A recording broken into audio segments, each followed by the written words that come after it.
ରେଳ କର୍ମଚାରୀଙ୍କ ପାଇଁ ଖୁସି ଖବର। ଅବସର ପରେ ମିଳିବ ଏହି ଇନକ୍ରିମେଣ୍ଟର ଲାଭ। ଯଦି ଆପଣ ଭାରତୀୟ ରେଳବାଇରୁ ଅବସର ନେଇଛନ୍ତି କିମ୍ବା ଶୀଘ୍ର ଅବସର ନେବାକୁ ଯାଉଛନ୍ତି, ତେବେ ଏହି ଖବର ଆପଣଙ୍କ ପାଇଁ ଅତ୍ୟନ୍ତ ଗୁରୁତ୍ୱପୂର୍ଣ୍ଣ। ଆସନ୍ତୁ ଜାଣିବା ରେଳ କର୍ମଚାରୀଙ୍କ ପାଇଁ କେଉଁ ଖୁସି ଖବର ଆସିଛି ଏବଂ ନ୍ୟାସନାଲ ଇନକ୍ରିମେଣ୍ଟ କ'ଣ।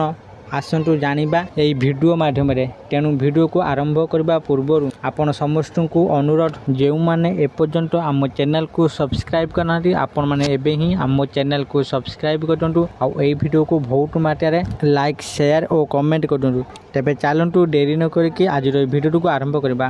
ଯଦି ଆପଣ ଭାରତୀୟ ରେଳବାଇରୁ ଅବସର ନେଇଛନ୍ତି କିମ୍ବା ଶୀଘ୍ର ଅବସର ନେବାକୁ ଯାଉଛନ୍ତି, ତେବେ ଏହି ଖବର ଆପଣଙ୍କ ପାଇଁ ଅତ୍ୟନ୍ତ ଗୁରୁତ୍ୱପୂର୍ଣ୍ଣ। ଜୁନ 30 ତାରିଖରେ ଅବସର ନେଇଥିବା ଯୋଗ୍ୟ କର୍ମଚାରୀମାନଙ୍କୁ ଅତିରିକ୍ତ ବାର୍ଷିକ ଦରମା ବୃଦ୍ଧି ନ୍ୟାସନାଲ ଇନକ୍ରିମେଣ୍ଟର ସୁବିଧା ପ୍ରଦାନ କରିବା ପ୍ରକ୍ରିୟାକୁ ତ୍ୱରାନ୍ୱିତ କରିବା ପାଇଁ ଭାରତୀୟ ରେଳବାଇ ବୋର୍ଡ ନିର୍ଦ୍ଦେଶ ଜାରି କରିଛି। ଏହି ପଦକ୍ଷେପ ଦ୍ୱାରା ଅନେକ ପେନ୍ସନଭୋଗୀଙ୍କ ମାସିକ ପେନ୍ସନ ବୃଦ୍ଧି ହୋଇପାରିବ ଏବଂ ସେମାନଙ୍କୁ ବକେୟା ରାଶିର ଲାଭ ମିଳିପାରିବ। ରେଳବାଇ ବୋର୍ଡ 16 ଜୁଲାଇ 2026ରେ ଏକ ନୂଆ ନିର୍ଦ୍ଦେଶ ଜାରି କରି ସମସ୍ତ ଜୋନାଲ ରେଳବାଇ ଏବଂ ପ୍ରଡକ୍ସନ ୟୁନିଟ ଗୁଡ଼ିକୁ ନ୍ୟାସନାଲ ଇନକ୍ରିମେଣ୍ଟ ସମ୍ବନ୍ଧୀୟ ବିଚାରାଧୀନ ମାମଲାଗୁଡ଼ିକୁ ଯଥାଶୀଘ୍ର ସମାଧାନ କରିବାକୁ ନିର୍ଦ୍ଦେଶ ଦେଇଥିଲା। ବୋର୍ଡ କହିଛି ଯେ ଏହି ନିଷ୍ପତ୍ତିର ପ୍ରାଥମିକ ଉଦ୍ଦେଶ୍ୟ ହେଉଛି ଯୋଗ୍ୟ କର୍ମଚାରୀଙ୍କ ରାଶିର ସମୟସୀମାରେ ବଣ୍ଟନ ସୁନିଶ୍ଚିତ କରିବା ଏବଂ ପେନ୍ସନ ସମ୍ବନ୍ଧୀୟ ମାମଲାରେ ବିଳମ୍ବକୁ ଦୂର କରିବା। କାର୍ଯ୍ୟାଳୟ କିମ୍ବା କୋର୍ଟକୁ ବାରମ୍ବାର ଯିବାର ଆବଶ୍ୟକତାକୁ ଦୂର କରିବା। ନ୍ୟାସନାଲ ଇନକ୍ରିମେଣ୍ଟ ବିଷୟ କ'ଣ? ରେଳ କର୍ମଚାରୀଙ୍କ ବାର୍ଷିକ ବୃଦ୍ଧି ପ୍ରତିବର୍ଷ ଜୁଲାଇ 1 ତାରିଖରେ କାର୍ଯ୍ୟକାରୀ ହୁଏ। ଜୁନ 30 ତାରିଖରେ ଅବସର ନେଉଥିବା କର୍ମଚାରୀମାନେ ପରଦିନ ହଠାତ୍ ଜୁଲାଇ 1 ତାରିଖରେ ଆଉ ଚାକିରିରେ ନଥିଲେ, ତେଣୁ ସେମାନେ ବୃଦ୍ଧି ଲାଭ ପାଇପାରିଲେ ନାହିଁ।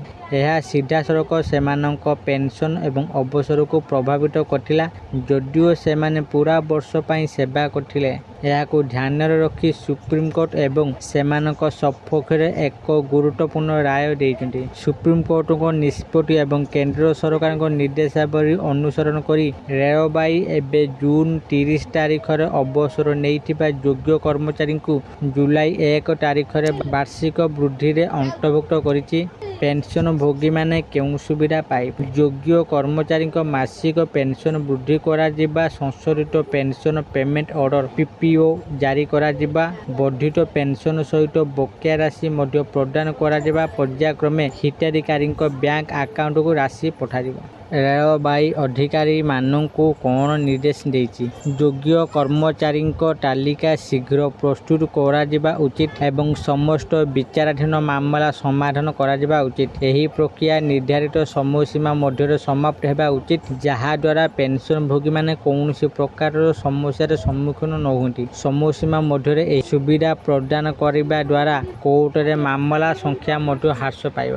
ଆଶା କରୁଛି ଆପଣମାନଙ୍କୁ ଆଜିର ଏହି ଭିଡ଼ିଓଟି ନିଶ୍ଚିତ ଭାବରେ ଭଲ ଲାଗିଥିବ ଆଉ ଆପଣମାନେ ଭିଡ଼ିଓ ଦେଖି ସବୁକିଛି ବୁଝିଯାଇଥିବେ। କର୍ମଚାରୀଙ୍କ ପାଇଁ ରେଳବାଇ ତରଫରୁ କେଉଁ ଖୁସି ଖବରଟି ଆସିଛି ଏବଂ ନ୍ୟାସନାଲ ଇନକ୍ରିମେଣ୍ଟ ବିଷୟ କ'ଣ, ଆପଣମାନେ ଏହି ଭିଡ଼ିଓ ମାଧ୍ୟମରେ ସବୁକିଛି ବୁଝି ଯାଇଥିବେ। ଯଦି ଆପଣମାନଙ୍କୁ ଆଜିର ଏହି ଭିଡ଼ିଓଟି ଭଲ ଲାଗିଥାଏ, ଦୟାକରି ଏହି ଭିଡ଼ିଓକୁ ବହୁତ ମାତ୍ରାରେ ଲାଇକ୍, ସେୟାର ଓ କମେଣ୍ଟ କରିଦିଅନ୍ତୁ।